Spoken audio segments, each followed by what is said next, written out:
Hello everyone, in today's video we'll be doing a very familiar yet fun craft activity, cutting and pasting to create a paper electric fan. This is entirely voice-only content, so you just need to listen, imagine and follow the steps. No need to look at the screen, no need to take notes, just allow yourself to slow down a bit, letting your hands and mind enjoy the creative process together. Before we begin, think about the electric fan you usually see in your life.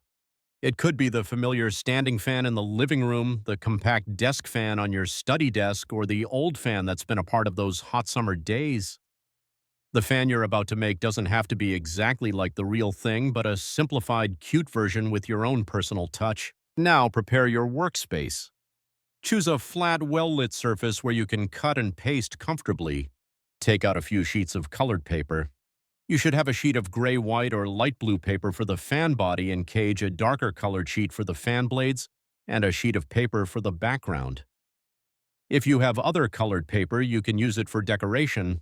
Prepare scissors, glue, and a pencil. Once everything is ready, we'll start with the most important part, the fan head. Hold the paper used for the fan cage. Use a pencil to draw a moderately sized circle. This will be the outer protective frame of the electric fan. Inside that circle, draw a smaller circle in the center of the fan. Then from the center of the fan, draw several curved lines radiating outwards, dividing the circle into several equal parts representing the fan blades. You don't need to draw too many blades. 3 or 4 blades are enough for viewers to recognize it as an electric fan. Once you've finished drawing, slowly cut along the outer outline of the large circle. Cut slowly so that the circle is smooth and evenly rounded. Next, if you want to make the fan blades stand out more, you can cut each blade separately. Take a darker colored piece of paper and draw a slightly curved fan blade with a rounded top and a tapered body.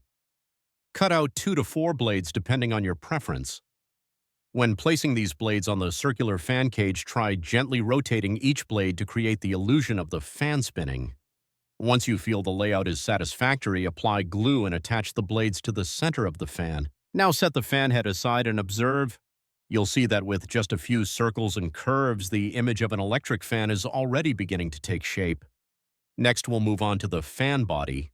Take a piece of paper the same color as the fan cage and draw a vertical rectangle slightly tapered at the top and wider at the bottom. This will be the fan base. Cut out this shape and place it below the fan head. Before gluing, try positioning it so that the fan base is centered, creating a sense of stability. Once you're satisfied, apply glue and attach the fan base to the back or front of the fan head, depending on how you want to create the layers. Next is the base of the fan. Take colored paper similar to or slightly darker than the fan body and draw an oval or rectangle with rounded corners. This will be the part that helps the fan stand upright.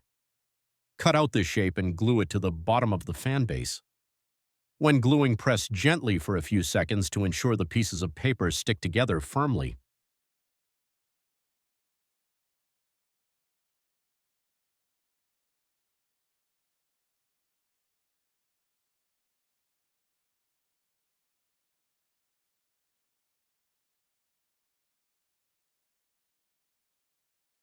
At this point, the basic shape of the electric fan is complete. Take a moment to look at the overall design. If you want the fan to look more detailed, you can add buttons. Just cut out a few small circles or rectangles and glue them onto the fan body to represent the on-off or speed control buttons.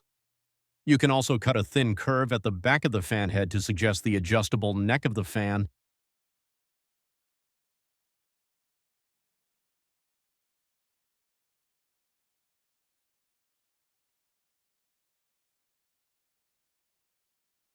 Now, let's move on to the background. Take the prepared background paper and place the electric fan on top, but don't glue it yet. Move the fan left, right, up, or down to find the arrangement you like best. Perhaps the fan is in the center or slightly to one side as if placed in a room. Once you've chosen a suitable position, apply glue and stick the fan securely to the background.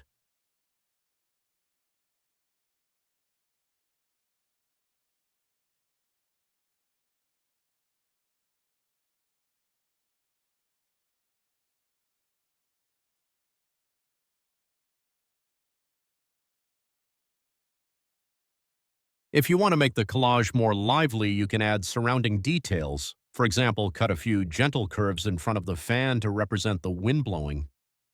These wind lines don't need to be sharp, just thin and gently curving. You can also add a small table, a window, or some simple shapes to suggest the space in the room. Remember to keep everything moderate so the fan remains the main subject.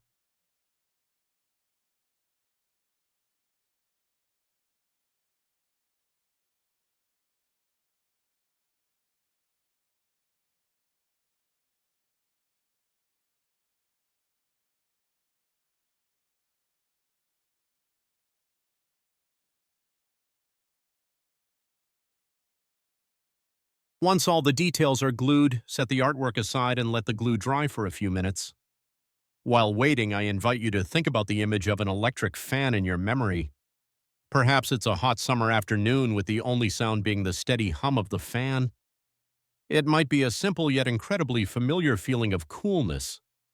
When you infuse those emotions into a craft, this paper fan becomes much more soulful.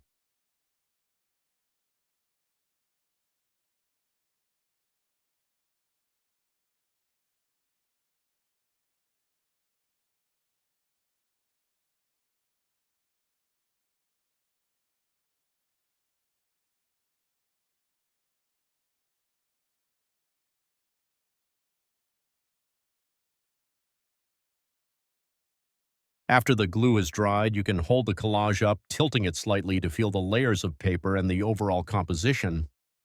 If desired, you can add a layer of cardboard behind it for added stability or frame it to decorate your study or workspace. A paper electric fan, though simple, can evoke a very familiar feeling.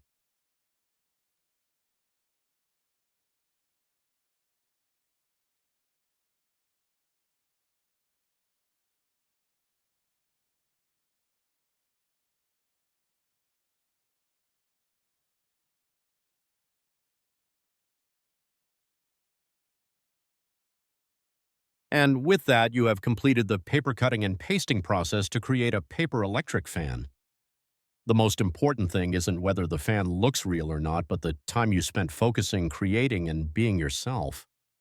From familiar pieces of paper, you've created an image closely associated with everyday life.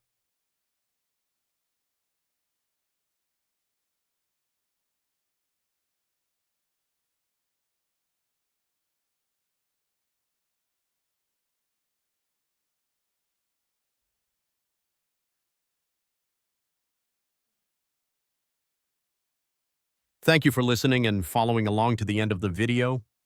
Hopefully, this voice-only tutorial brought you a sense of relaxation and a little creative joy.